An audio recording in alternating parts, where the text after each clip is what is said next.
So do you think that we should change the test that teachers take in order to receive their certification?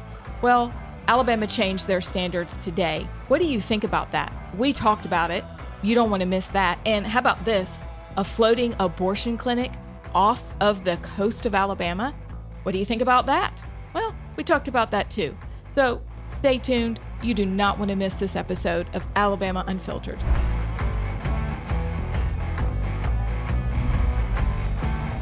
Welcome into this week's edition of Alabama Unfiltered. I am Scott Beeson. Amy Beth Shaver is with me. Allison Sinclair is off somewhere at a friend's house, and she is joining us virtually. But before we get started, I want to make sure that you realize that this podcast is available at the Apple Store. Is that right? Yes, Apple Store, Apple Podcasts, Spotify. You can check it out there. YouTube. Yes, we're there. And Rumble. Yes. Check out Rumble. Go we there. are. Give us a good review.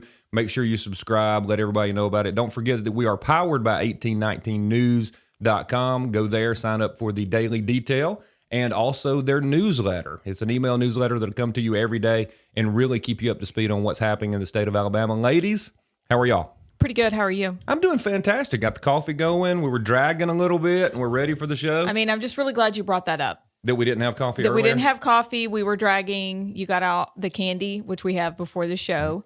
And we have coffee. And we can do it because Allison is not here. You're not here to tell us to take our cups down, coffee take the cups waters away. down. Don't have your papers. Close your computers. Look at all this. Since you are not here, see it?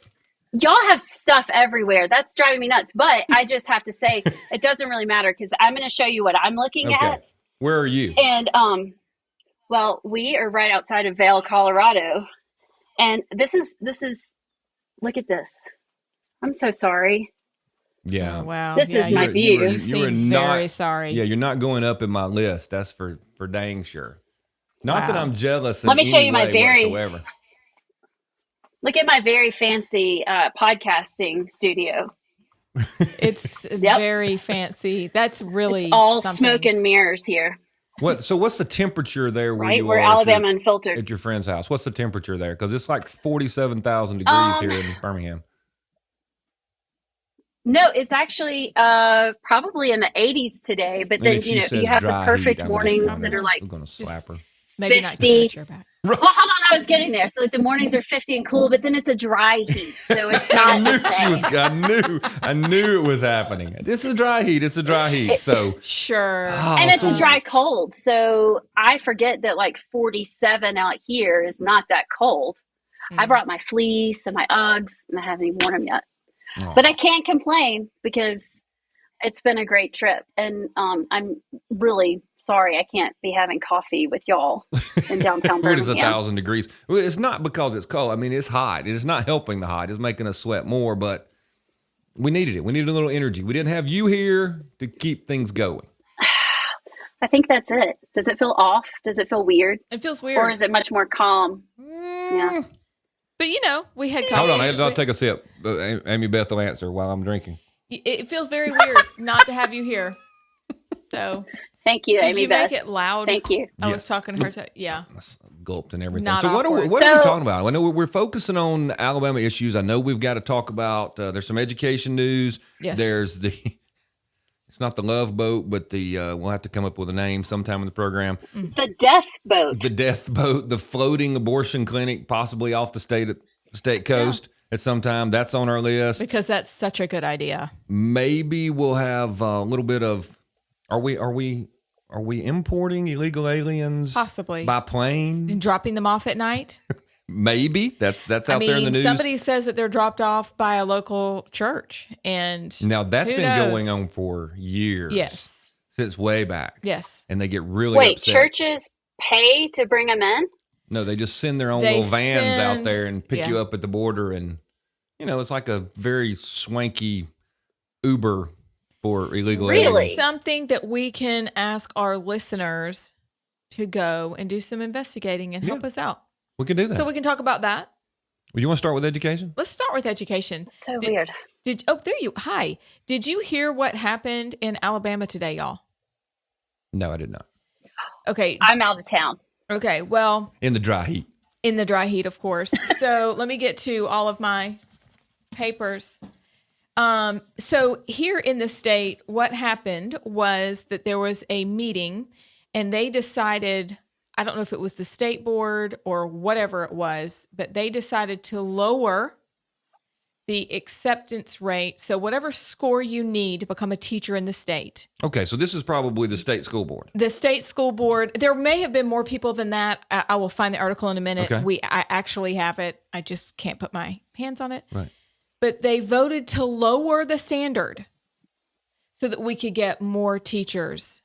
Because we have a shortage of teachers. We have a shortage of teachers. In one county alone, apparently there's like 88 teachers that they have to hire.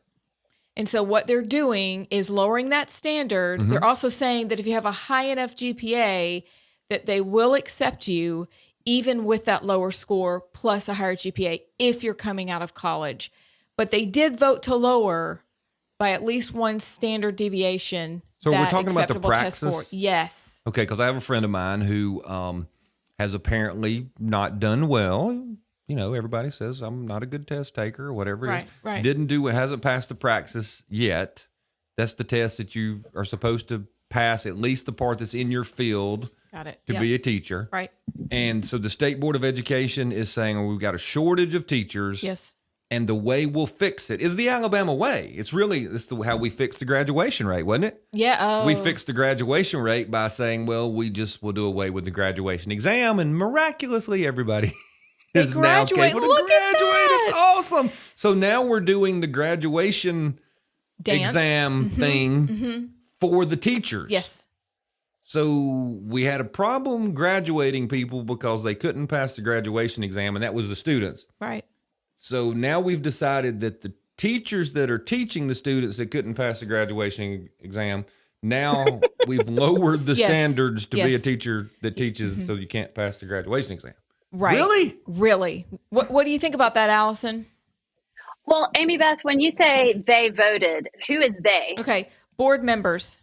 State school board, I think. Three options on the table that board members will discuss. Okay. And so it was state board members. They're at a meeting. I have a list of what's happening at the meeting.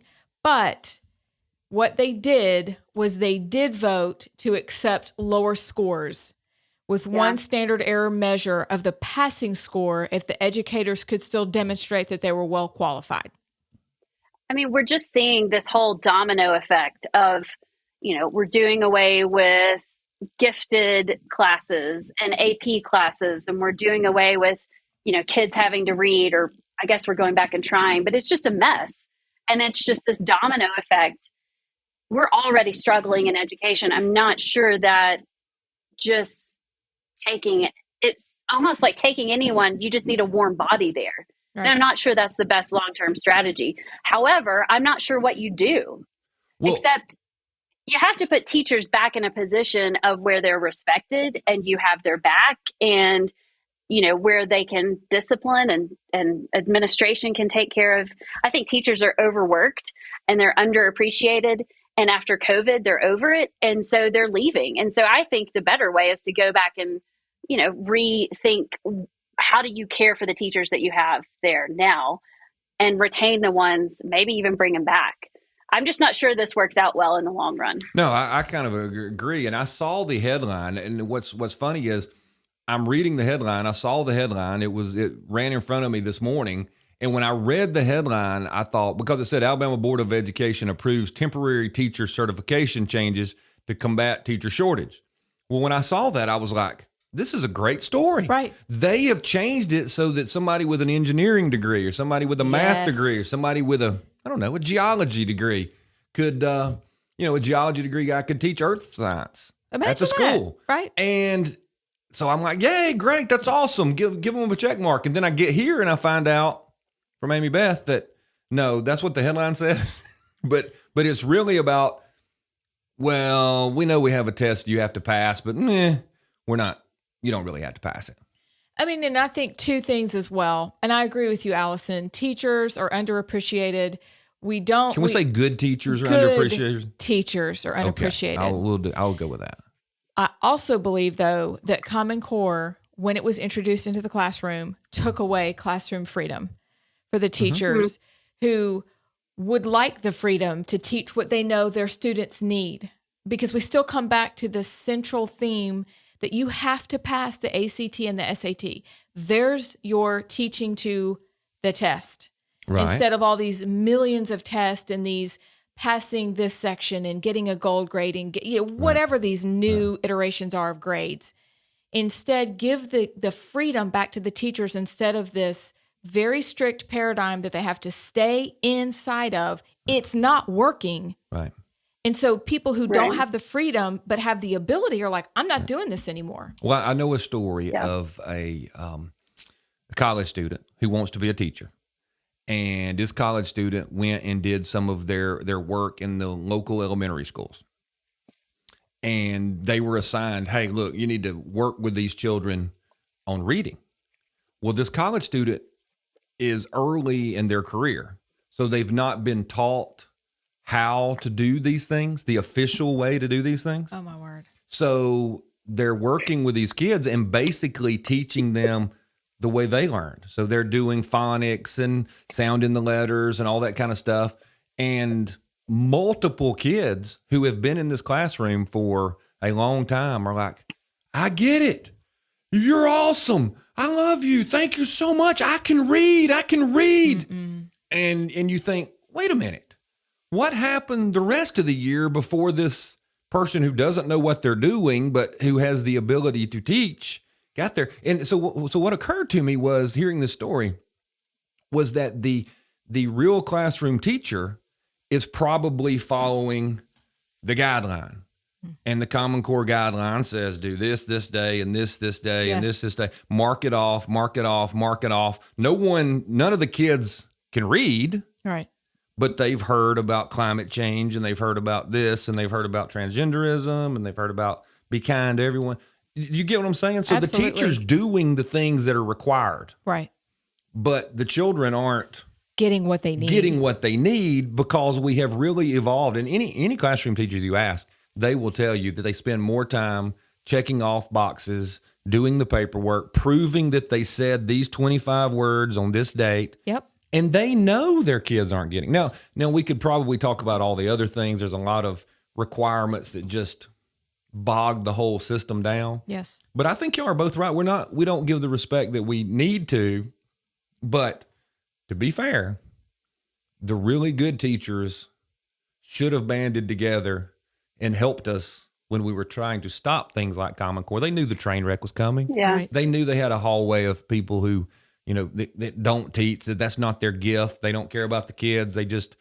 So we're kind of stuck. We can't fix it for them. We need them to help us do that. But this is really kind of sad. But the devil's advocate position. We have teaching positions. We have classes that we don't have someone for. So what do we do? Is this the best we've got? Well, okay. If you're a warm body, we'll take you. Is that the best? Is that our only answer? Or why didn't we try the other one? Like I said, because let retired engineers teach math. Aren't we short of math teachers? Can you be any more boring than the math teacher we all had?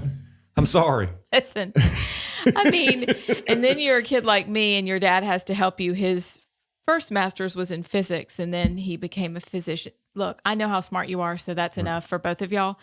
So he had to come and teach me how to do math. And now I'm like, oh, I love math, but I'm a grown up. I can't go back and do it again, right? But even when we were in school and I was coming through college, we were talking about some of these things. Like, why wouldn't you have somebody who is an engineer? Why wouldn't you have a geologist? Why wouldn't you have a retired physician come in and teach those science classes? Right. Why wouldn't you have somebody? Well, I know why. Because there are a lot of engineers that don't communicate very well. True. But yes. I mean, I don't think just anybody can teach. However, this is an interesting that you say that, because when I was starting college, I either wanted to get my engineering degree or my teacher's certificate. Mm-hmm. And my stepdad, who's an engineer, was like, look, go get your engineering degree. You can always go back and teach. So I've never done that. But could I, like you're saying, Amy Beth, that you still have to take the praxis. Yes. Like I would still have to take the praxis as an engineer. Right. I can't just go sign up. But maybe I could do well. I don't know. You think I could do well enough? Are the standards low enough that even I could be a teacher? I mean, honest, I'm seriously asking because I've always wanted to teach. I don't know, but I think that it is an idea worth considering because what we're doing isn't working just all over the place. I mean, from the Common Core to the NEA's effect, like Stephanie Holden-Smith's article, which is amazing, the NEA, the AEA, all that, none of it's working. And we've never stopped to say, hey, could we be the problem? You know, coming from educator, like Alabama Department of Education, coming from the State Board of Education.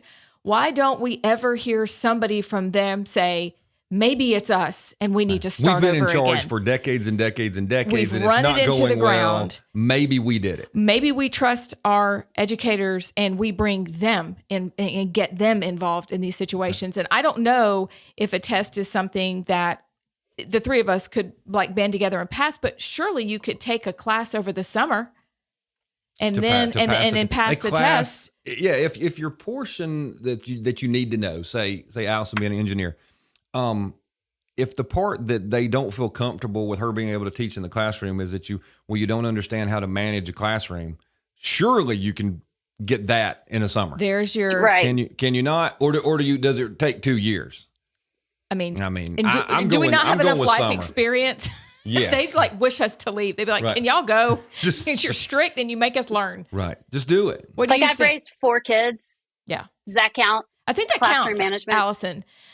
I mean, but well, if you let people paddle again like they did in the old days, I think I'm good. I've told y'all the story where I filled in. There was a day where the PTA was doing something for the kids, and so I had to go watch a classroom for like 3 hours or 2 hours. And when I first got there, they were terrified because I'm like a giant compared to them, right? Right. And then it didn't take long for a couple of them to test the waters, and they realized, hey, he can't touch us. He can't kill us. We're great. And it just started degrading. And I was just there to say, hey, y'all do your work. If you die, I'll put you on my shoulder and carry you to the nurse. You know, that was my job. But once they realized I couldn't kill them, it just started. So I thought, what happens to a regular teacher who they know they're never getting paddled?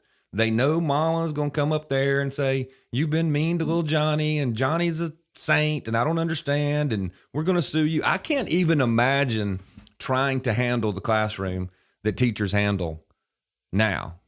And so I think Allison would probably kill somebody. I don't know. What do you think, Allison? That'll be the first day of her class. That's how I feel about my kids. I'm like, oh my gosh, these kids are a trap. I'd probably feel the exact same way. But so, I mean, I'm listening to y'all, and the cynic in me sees this as a bigger agenda and a bigger picture of what's happening. And it really goes back to Stephanie Smith's amazing article in 1819 News, if y'all haven't read it. Parents must understand the cultural power of the NEA and the AEA. And the NEA is the National Education Association. The AEA is the Alabama Education Association, which is the Alabama branch of it. And so I look at like lowering the praxis scores and the dumbing down of our kids. And then I'm going to read a quote out of Stephanie's article. And it's like, I almost feel like this is purposeful. Like this next generation, if we can dumb them down, if we can make them not be able to think on their own, then they'll just have to be dependent on the government. It feeds our socialist agenda because they're not going to be able to do the basic skills that they need. I mean, my brain goes to all these places if that this is just one big, there's a puppet master somewhere and I just don't know where it is, where he is. But do y'all see, I mean, am I sounding crazy? No, it might be the altitude. Not at all. But I'm like, go ahead. No, not at all, Allison. I think, when I was reading her article, I think it was when I printed it out, it was page 3. But when she was talking about the equitable schools, including the adoption of restorative justice and culturally competent instruction, changing language from mother to birthing mother, to publicly stand in defense of abortion, mandatory vaccines and masking, gun control measures, and restricting not wanting their discussions of sexuality restricted in the classroom. I'm like you, I'm thinking, oh my gosh, this is Marxism. This is coming from the Frankfurt School. This is coming not only from the 30s in the U.S. when it came to Columbia and their teaching was passed down to our teachers, but it was before that. This is Marxism just front and center. Right. And Yeah. they're in our classrooms. And I think the thing that bothered me the most was that 90% of all teachers in Alabama are a member of the AEA. Mm-hmm. So by default, they are getting from the NEA. They're at least getting that information, this thought process that this is okay. So let me scare y'all a little more and ask the question. That'd be great. Which is, are the teachers who don't believe in this dribble, are they the ones leaving? And are the ones that are all into this crazy leftist, secular, I'll dare say pagan stuff, they're staying and celebrating. And your child may not be able to do math. She may not be able to do great on the ACT. But like I said earlier, she's going to know all about climate change and transgenderism and abortion and guns are bad and America is terrible and we're all racist, awful. And if we'll just change our ways, we can create utopia. Is that what we're getting? Have we run the good people off? Yeah, well, and this is where I wish we had a big, like, maybe one of those buttons has the sound like the like emergency. Like, I need parents to understand, because and Stephanie touches on this, like, parents are just either, blissfully ignorant or they don't think it's coming to Alabama, but like there is an agenda. There is a top-down agenda that is happening, and it is in every single public school across the country in Alabama, because most of these programs that they're implementing are tied to federal funding. So like, Amy Beth, what you read, that was from the NEA. Right. Okay. The NEA, it says, has contributed almost $70 million to candidates in 2020. 98% of that money going to Democrat candidates. And we know what the Democrat agenda has been in the past few years. You go to the Alabama Education Association website and you click on it. On the very first page, this is what it says. Our goal is to promote and defend human and civil rights. AEA will work to eliminate all forms of discrimination to ensure equity, excellence, and professionalism. We will lead the movement and advance as necessary, restructure the state's public education system. Okay, if you know what you're reading, you know what that means. Yep. That is a critical race theory. I don't care if people say it's not. Critical race theory is still in all of our schools. It's a different name. It's under equity or inclusion or allyship, whatever it is. And it is coming through the counselor's system. And this past session, they passed, the Alabama legislature, House Bill 123. And it basically puts in every single school system a mental health coordinator. Okay, mental health coordinator should scare you to death. Now, there are going to be some people that love it, some families that love it, because basically what it is your kids go to school and they are getting counseling from the school counselor who is getting their directives from the federal government and the AEA on what they're supposed to talk about, which is equity, social justice, racial equality, like all these CRT things. We go to the Shelby County school that had the transgender, like how to transition, the flyer, like they are getting all that. And you don't even know, You don't even as a parent have to know about this. Now, this starts in 2023 and these health coordinators will be in there and they will do these classroom sessions. It's already happening in Shelby County schools where the counselor comes into the classroom and they go over different subjects. You don't even know it. You, as a parent, you don't even know what they're talking about. They have these group therapy sessions. Which is all part of that. What's the phrase? Hegelian dialect or whatever? Dialect it is, where they get you in the classroom and they get 2 or 3 to agree and the instructor's kind of driving it so that they can convince the other 18 kids that whatever this topic is right. Right. And that's really kind of how it works, is it not? That's what the whole purpose of these things are. Peer pressure, you're like, oh, well, my friend believes this. And basically what it's doing and why I am against this is because that in the end is not the role of the education system. Now, I understand there are some high risk students and yes, they need help. They need intervention. But what this does is through surveying and testing, they will mark every single child in the classroom and in the school system. And they are doing all these testings and questionnaires to be able to pinpoint the high-risk students. Mm-hmm. So they are doing this tracking, data monitoring on your kids to see how they are emotionally. And I'm like, and once that's pegged, it goes with you through school. So once you're identified, it goes through with you through life because the government keeps all that. But you remember you were in the Common Core battle years ago. Yes. And there was the whole debate about them keeping data. Yes. Oh no, it's just we're not keeping data. We're not nothing to see here. Move along. The state gets money for it, but it's fine. So now we're going to really accelerate the kind of data that goes in these lists. Right. Who agreed? Who didn't agree? Who thought this was right? Who went along with the group? Who's willing to say something? Who in the classroom said, "Hey, yeah, we have guns at our house. Yeah, I don't think abortion's right. I don't think I'm into using the correct pronouns. I don't think boys should be in the girls' locker room." All those kinds of things will be documented. And are you going to be labeled for that? Yeah. Yes, absolutely. You absolutely will be. Our kids absolutely will be. They may not be able to read when they get out. No. But all this stuff is tracked. They can tell you how they feel. Yes. Oh, my goodness. I just want, the biggest point is that at the end of the session, like this House Bill 123, they passed on the very last day of the session. We were able to get in an opt-in option, which is the first in the United States to where parents can choose to opt in their child to these counseling programs. So it's not an opt-out, it's an opt-in. So they don't have any participants. Okay, so there's no participants at the school unless they get enough people to opt in.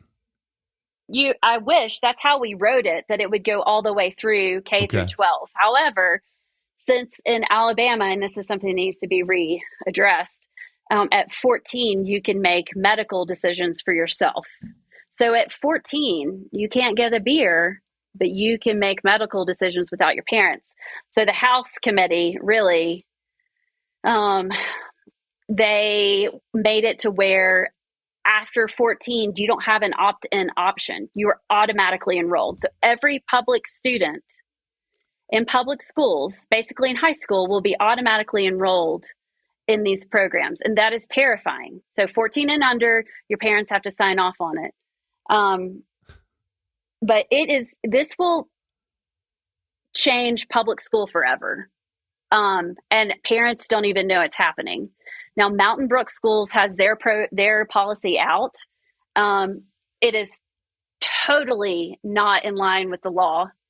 So they're going to have to go, actually, they have attorneys involved, and they're going to have to go back and redo that. But you need to check with your school systems and see what their mental health coordinator plan is, because they're working on this.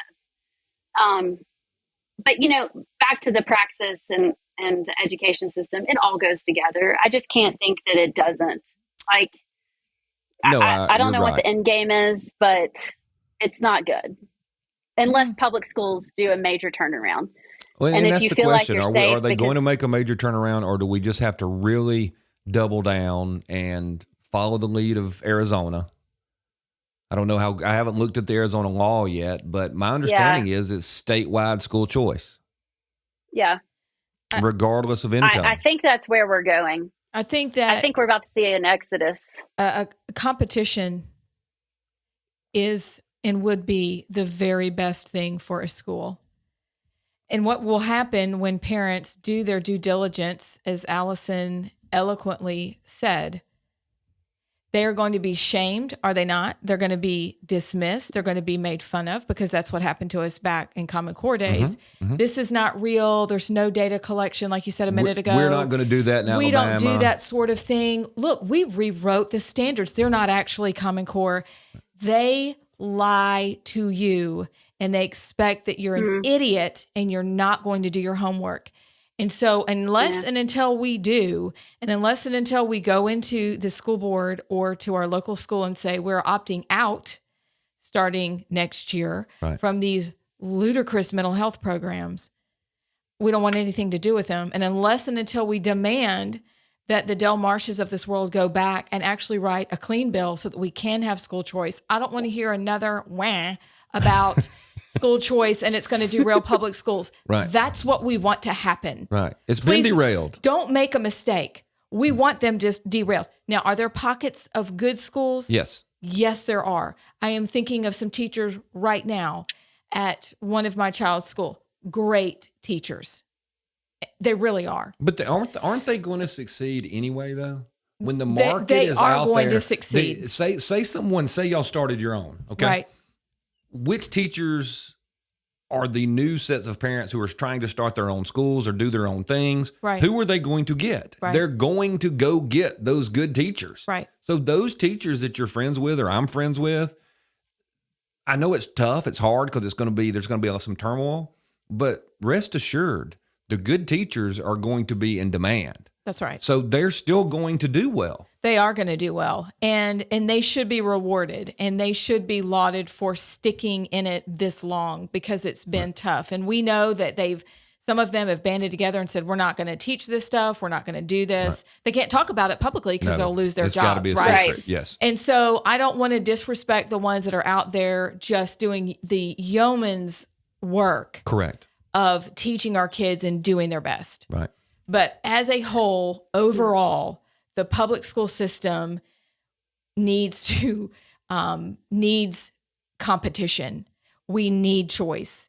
We need to look in the classroom. Thank God, the one shining light I think out of COVID was that so many parents got to see in the classroom because they were looking online with their kids and like, what in the world is happening? Right.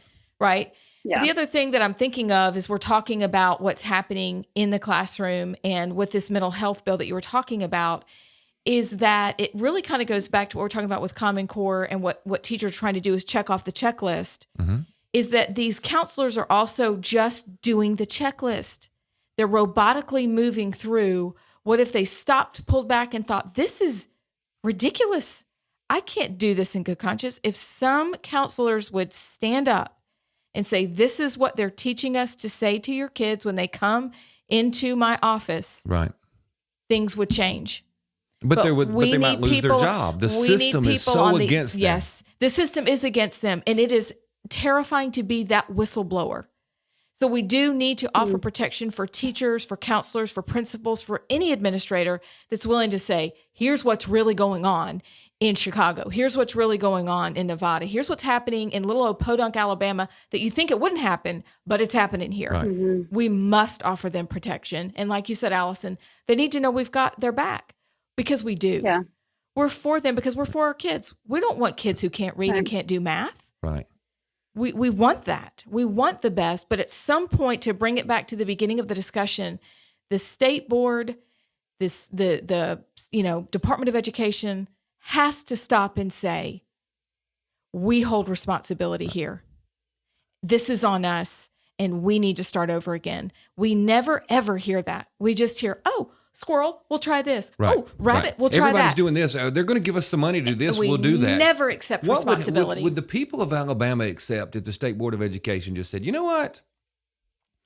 We're just going to scrap what we've been doing. Right. We have a curriculum from I don't know what you want to, I'm going to say 1957. Right. And by golly, we're just going to do that. Right. We're going to copy the old textbooks. We're going to put those textbooks online. We're going to teach all the basics. I mean, math should not have changed. We went to the moon using that.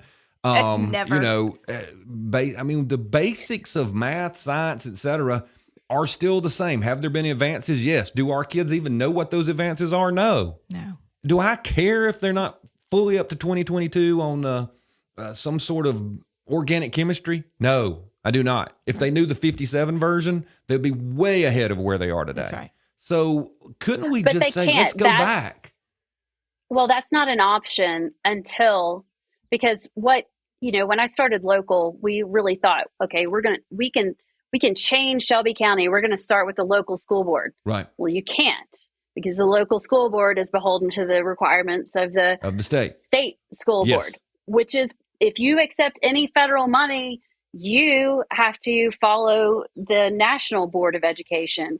And so until we stop accepting federal funding, we're tied to that. Excellent. Bottom line. And so that's when you talk about these teachers.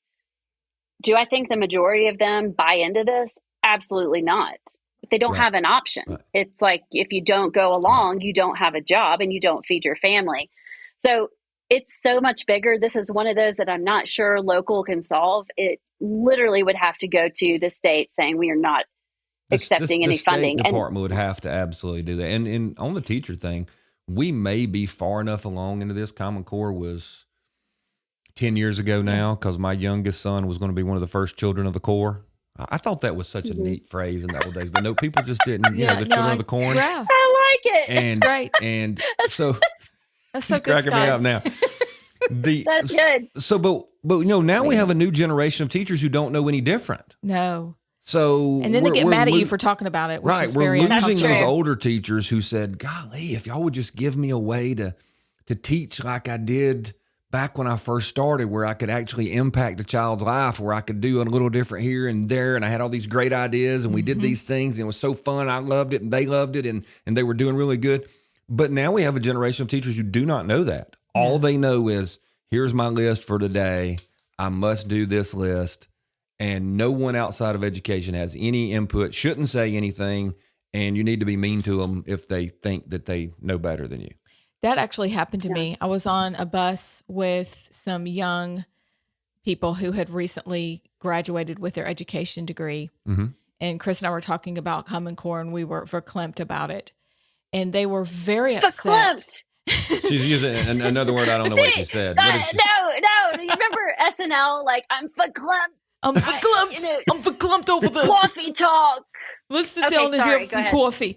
So I'm verklempt. I was totally verklempt about it. You guys, also, I just want to let you Look it know up. I that don't my even know how to spell earpiece, it. Sorry. it's your coffee. VERCLEMPT. Verklempt. Verklempt. I want y'all to know that my dang earpiece isn't staying in today. So I just want you to know I'm on the struggle bus. I'm sorry about that. I'm not putting on the UFO headphones. That's not I've going got to a set happen. right here. You can no, use them. They're great. I'm not. I refuse. You don't like Disney? However, Look at the mouse. You wear They them. were verklempt that we didn't think that it would solve all of the world's problems. Really? They were visibly angry. And I was like, oh, this is one of those subjects you can't really talk about with Well, people. the professors told them that, right? Yes, They of course said they did. people who don't know what they're talking about, ignorant rubes out there, are saying that this will not solve. And these are international standards. They are international and they're very special. Yes. What was it? Rigorous. They're very rigorous. Oh my word. I mean, if you hear that word once, you heard it 1,000,001 times. Oh my. Sure. So what were they upset about that For you the were love saying of all it, that's good and or were holy. they looking at you and your husband and going, "Wait a minute, these are very smart, very successful people. How could they be against it?" Or were they putting you in the rube category? Honey, we're so sorry, but the way that we do science now, you can't do it that way anymore. So Like you this works can't better. help your kid with science because it has passed you by, Is that really what it was? essentially. Ah, I It may cannot not have take been it. No, that exactly was like that. perfect. But it was that young, fresh, yes. big, fat dummy. Right. You cannot possibly know all of the What things is- we've so learned. we know how to use our phones, We and you know. do not. And I'm like, I know I don't know anything, but I also know this is wrong. Because anything that puts you at odds with your child or puts you at a situation where you think, I am so much better than you, that the Bible calls that pride. Right. I'm not for that. So that would probably be a hindrance to going back to what I said, the 50s version. Yeah, the 50s version. Because it has passed us by. Of course, Scott would be for the 50s. Of course. I wasn't even born in the 50s, but I think it's worth a shot. You weren't? Do you, oh, that was low I didn't right color there. it. I didn't say it. I Just didn't because say my it. hair doesn't take the coloring as well as others. You know what? I have gray hair and you'll never see it. I told my husband that when I was like 27. I was like, just FYI, just so we're clear, that's not going to happen. It's turning, but you're not going to see it. So second, we have talked about that for a while. Wow. Second issue, because it's a big thing this week, jumping from there to there. We're never going to talk about Russia, Ukraine. You know what? We The need a war Russia, will Ukraine be show. over by the time I get around to talking Russia, Ukraine. True. Oh my gosh. Nobody cares about Gosh. Russia, No, we Ukraine. can talk Look at about my it. problem. No, we're not. We're not going to talk about it. We're going to talk about it after it's over. The Russians are winning. I know that upsets people. I just wanted to talk about how the press told us that wasn't happening for weeks and weeks and weeks and weeks and weeks. Thank you. And it's almost like the press would lie about something. No. No, the press? No. Okay, let's just never. go ahead. Let's give 5 minutes to Russia and No, I Ukraine refuse. because No, I don't want to No, do it. let's do it right now. No, absolutely not. I Yep. want to go to the Wait, abortion boat. Which is hold it? on. It's both. No, Scott, there's a great. We're talking about the immigrants coming in. Wait, did we already talk about that? No. Okay. So, but I do think that that's an important part that goes to this chaos in Russia and Ukraine because apparently the New York Times opinion piece said that the war is entering a new phase, and it's talking about all the shortages that are coming globally and all the displacement of immigrants and people seeking asylum. And it kind of tied in with an article that came out in Yellowhammer yesterday by Dylan Smith talking about these late night flights to Tuscaloosa and Montgomery from El Paso, bringing immigrants in. Yes. And I don't know, I saw a few people talking about it on social media yesterday, but what happens in Ukraine and Russia as the food shortages and the supply chain and everything trickles down, it really throws the entire world into chaos. And I think there's going to be lots of movement. And if this is true that we're getting these immigrants in, it's talking about that they land at 2:57 and 4:23 a.m. and that most of the passengers on the after dark flights to New York consisted largely of underage migrants. And the Post reported that some appeared to be young adult males. So we're bringing underage children. I mean, I don't know how that's good. Well, I mean, and there's so many questions about that. The newspapers, like the New York Times, writes these things, and it seems like no one's there to ask the question because as soon as you say it, how do you end up with a plane load of underage people? Who did they turn these children over to? I do not know. I mean, it's just sketchy. I'm being It's serious. terrifying. Is the federal government trafficking children for the cartels? Do we even know who these people's parents are? Do their parents know what happened to them? Where did they leave from, and who are they delivered to? I mean, And we've also heard that there are parents that are pretending to be their parents, and they'll bring a kid through, and then they'll do it again. I mean, it's press repeat. right. It is terrifying what we're doing. Well, it says that from June 29th to July 1st, what is that? 30 days has September 8th. Okay, so 3 days. I just had to sing that. 7 flights from the southern border made landing in Alabama. Flight logs show that 4 of the 7 departed. So 7 flights in 3 days. Plane loads of illegal immigrants. Well, landing in Tuscaloosa and Montgomery. Okay. And then where do they go? That's the question. But don't forget, see? there is a publication, Ryan Phillips. I don't know who Ryan Phillips is, writing for a publication called Patch. Because I try to go find, is there a debunker out there? And they don't do a very good job, in my opinion, of debunking. They just simply say, well, that story is not really true. And I'm like, okay, well, I'm going to continue to read, and you tell me how it's not really true. Well, there's a very good chance. Is it not really true because they landed like a minute earlier than stated? I'm like... Yeah. And the argument is, well, we don't really know what those planes are, but we don't really know what they're doing. But our guess is it's just cargo operations. And I'm like, well, are you sure it's not people? Well, no, it's not. And here's one of the neat ones because it ties the whole Russia-Ukraine thing together. It doesn't really, but I just find it fascinating. They did the research on the debunker part. And it says one of the planes had the identifying tail number of N730CK, which was purchased by Kalita in 2014. That's the name of the company. Guess who they purchased the plane from? This is great. I mean, it has nothing to do with anything, but it just makes me laugh. George Soros. Nope, it's better. Well, I don't know about better. You won't Bill believe Gates. this. They purchased it Hunter from Biden. Ukraine International Airlines. Hunter Biden, Ukraine, same thing. Oh my goodness gracious! And look, I mean, when he's talking Stop about it, right? So, I mean, it right. So here's the deal. I would be very interested. I don't want anybody to get in any trouble, but maybe we should do some investigating of our own.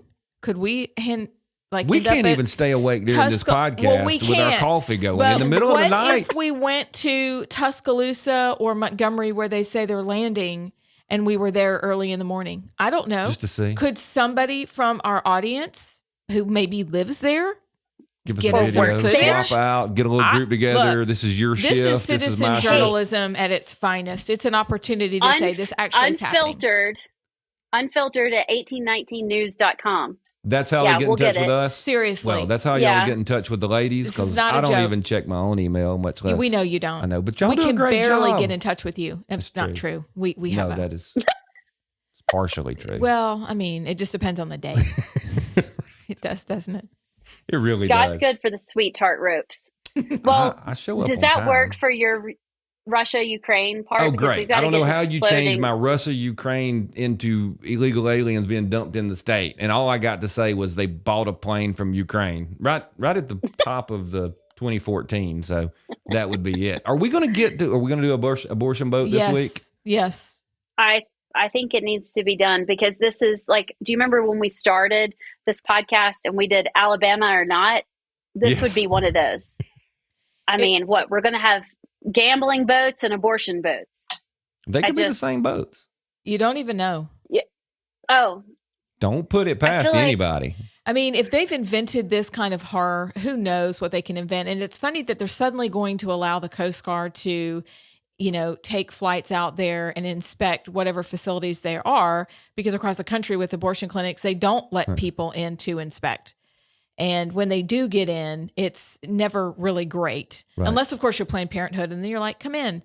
But for the average run-of-the-mill horror shops, they can't get in. So that's ironic. So let's tell people what we're talking about, because I'm saying abortion boats. Yeah, people don't know, or they may not. So this has kind of evolved since the United States Supreme Court said, look, this is not a federal issue. These are state issues, and the states can decide. So Alabama doesn't have abortion.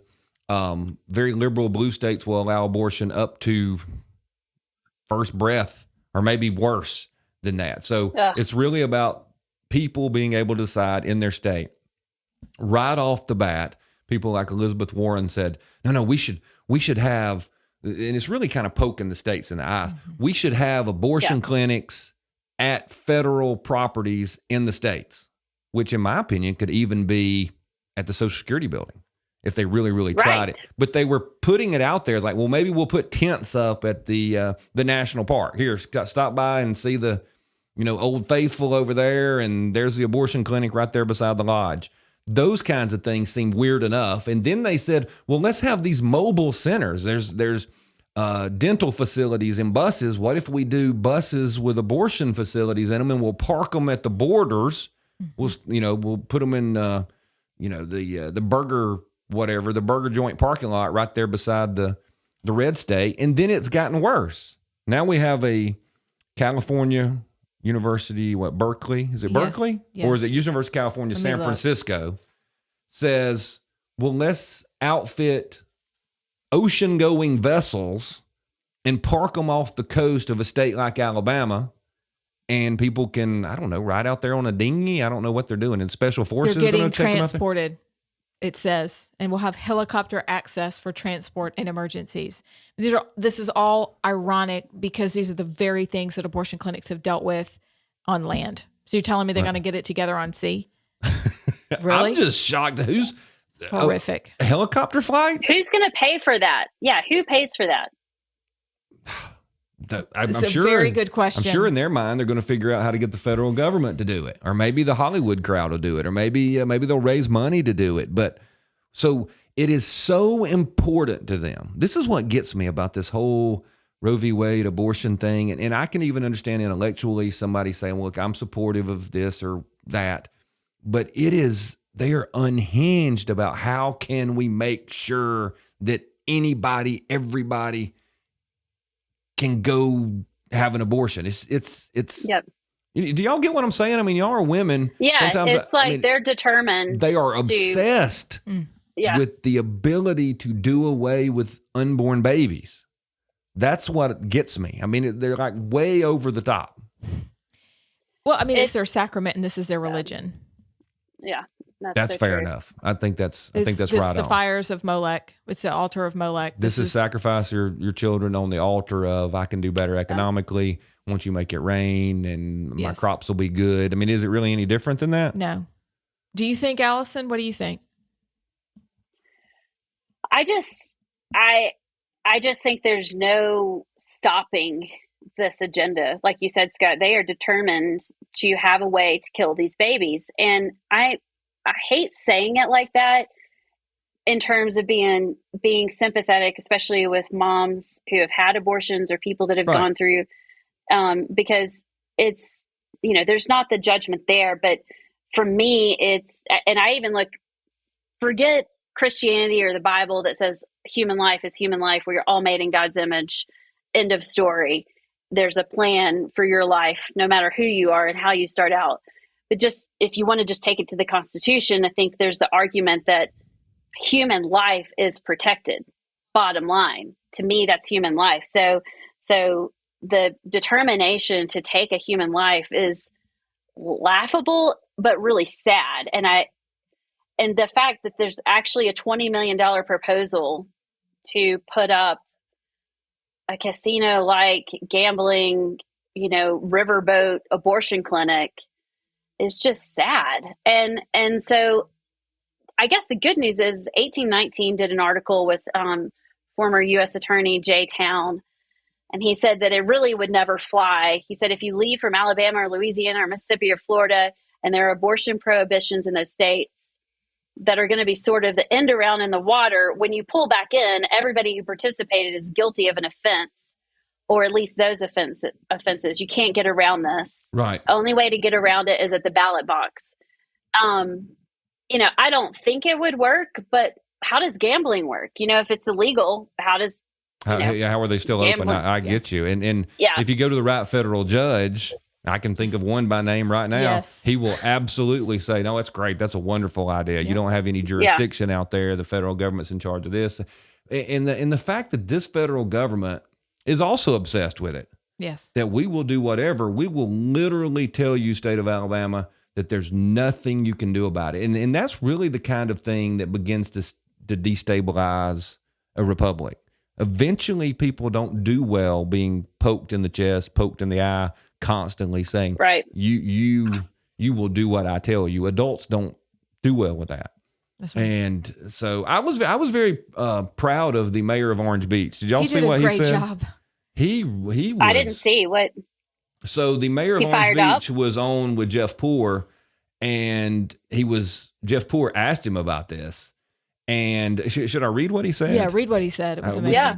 He says, well, this is the mayor of Orange Beach, Tony Kennon, who, if he doesn't watch Alabama Unfiltered, he should. He seems like one of our kind of folks. He says, well, I'm radically pro-life. Now, this is an elected official right off the bat. Instead of trying to go, well, I fully respect everybody, but we need to do, I don't want to be. I'd vote for him for governor. He just straight out, I'm radically pro-life. My son was adopted, and his mom loved him enough to carry him to term and let us take him home from the hospital.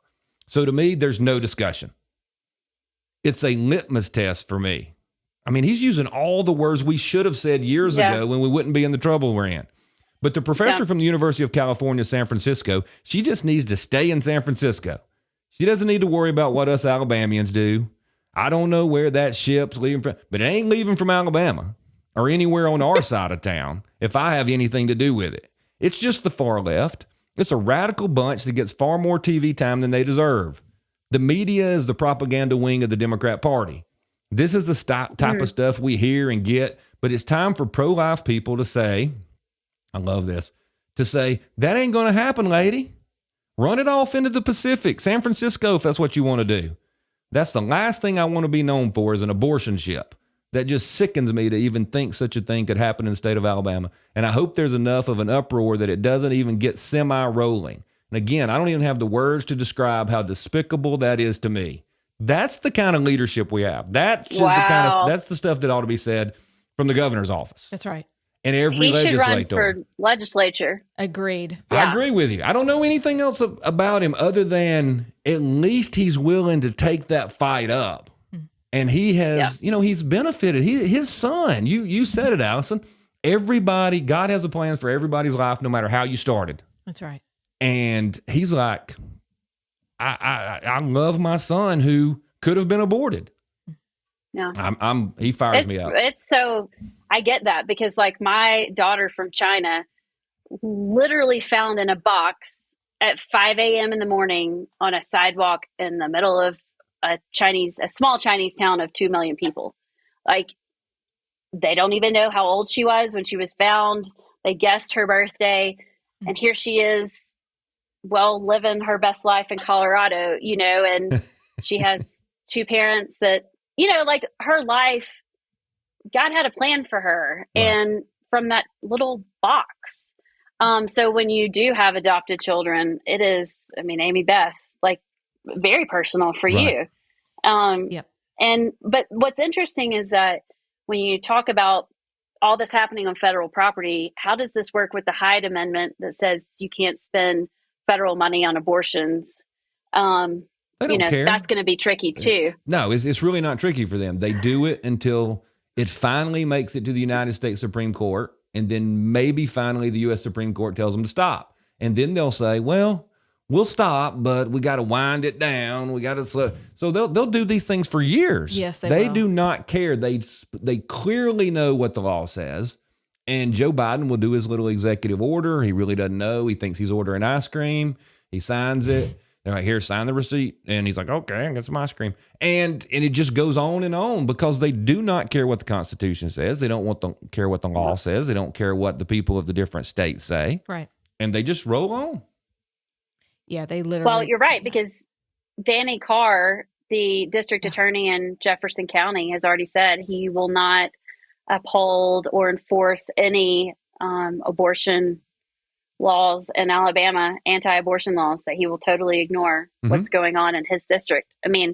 A sitting judge, district attorney, how does that not disqualify you immediately? You're charged with upholding the law, and you're going to ignore the law in your state. I don't know. The legislature is going to have to act on those kinds of things. They've allowed these things to happen over and over.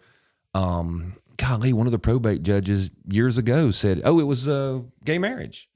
Remember, it was a probate judge in Jefferson County who was one of the first ones to say, no, we'll recognize. Yes, I do remember that. And so, he gets to ignore the law. Then the mayor of Birmingham takes down the monument in Lynn Park. There's like a $25,000 fine. Well, we don't care. And it's not the fine. It's not the issue. It's that an elected official brazenly says, it does not matter to me what the law says. I will break it. And then they get to continue to hold that office. And now we have the district attorney saying this. I'm sure he would be greatly upset if someone said, and I don't know, if they did something to him, I'm sure he would want the law to be enforced. Right. But I guess he's in lawlessness is abounding. It really is. And now we see what happens when you're governed by lawlessness. As one of my friends says, you're going to reap the whirlwind. But you're friends with Chuck Schumer? No, but biblically speaking, right. This is what happens when we've divorced ourselves from God's law. Correct. And we've said, man, woman, okay, you want it? This is what you can have. And God turned them over, and here it is. And This is what we're living with, is people that are willing to put floating ships off of our coast in order that they might take the life of their unborn child. And Allison's right. Do we care for the unborn? Yes. Do we care for their mothers? Yes. I've written about it. It's out there. There are facilities across the country, 2,700 to be precise, that are taking care of women, that are helping them in their time of need, that Elizabeth Warren believes should be shut down all across the country, except she's never been inside one. So there are resources for women, and we are there for women in their time of need. But because the left drives this narrative that we've taken away a woman's right to choose, then they're up in arms, and we, from a biblical perspective, and Chuck Schumer, I'm taking back your whirlwind because God said it first. Right. This is what we're living with, and it's horrific. It's absolutely horrific, because babies' lives are taken and women's lives are irreparably changed. And we want to stop that. So we'll do whatever is necessary, but I hope it never happens. I hope it doesn't get to that point. But, as an adopted person, it is very personal for me, because I'm very thankful for my very brave 17-year-old mom. Every day I'm thankful that I'm here and that I'm alive. And I know I couldn't be. And my kids understand that. Right. But this is unbelievable that they've, of course, but we're always inventing new ways to sin. The human heart is deceptively wicked. Above all else, who can know it? Only God can tame this situation and circumstance. And I think the part that gets me even more is just the whole, and I'm sensitive to it because I'm, protective of Alabama. I love Alabama.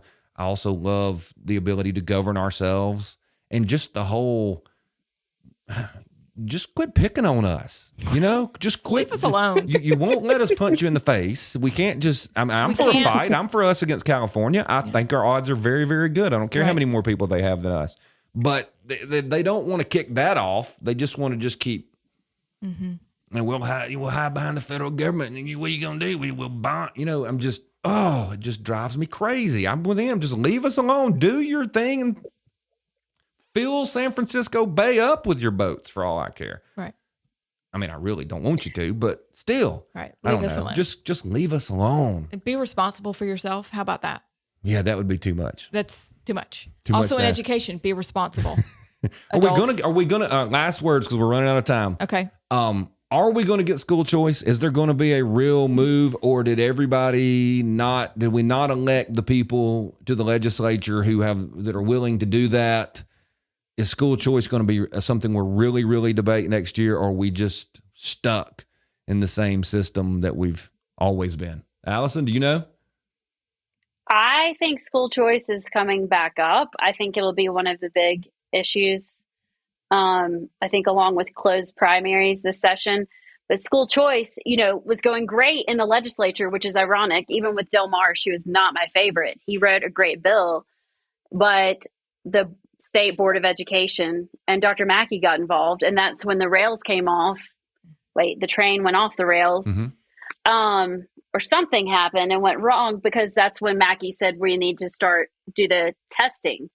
Amy Beth, the entrance testing for homeschool students, and then it just was this angle to control the whole thing. There wasn't a lot of choice in the end. Well, I will say, 'cause I've been friends with Del Marsh for a long time, or acquaintance. I haven't talked to him in a number of years, but Del's gift is management. He's good at managerial. His managerial skills are fantastic. He does a great job of bringing people together. He forces them into a room. You got to kind of work something out, and that is what he is really good at. And I used to spend a good bit of time when I was serving with him. He was the pro tem when I was there after the Republicans took over. Part of that time was trying to convince him, you don't have to bring the bad guys to the table all the time. We can just run them over, but he enjoys that part. So he would always bring the Department of Education in, and they would go, well, we just got this one little change. And I'm like, no, that's going to kill it. It's going to gut the whole thing. Well, we just need to take that. And he had to stop that. Now he's not going to be there anymore, but that is what happens to these very good pieces of education reform. It happened for the charter school bill years ago. He let them come in. They're supposed to be the experts. He sees it. I think he sees it in his mind like, I'm bringing the expert in this field to the table, and they're going to do what I'm asking them to do. Well, they're not. They're doing what they want to do. And then you're bringing their agenda to the table. Their agenda comes to the table, and maybe whoever's putting it together next time will not let that occur. I mean, can you imagine if we used the tactics, basically Saul Alinsky, but not as Republicans, as conservatives, as libertarians, and we banded together and went down to the Capitol and wouldn't leave until... And acted like they do? Like they do. Like, we would never do that. But what if we took the best parts of it, which is not giving up? So we, obviously... part of Allison's group, Local Alabama, and Eagle Forum, and the Thatcher Coalition, all the other groups across the country that are working on education, and just come together, because we've seen what happened in Arizona, and say, we want this in Alabama. And other states say, we want this in Tennessee, or wherever they don't have it that they want it. Right. But we don't leave.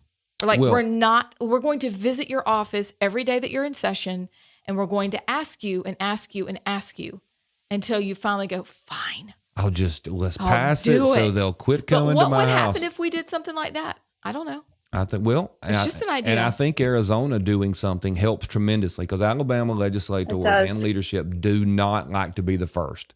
They do not want to be called except rednecks. in football. Yeah.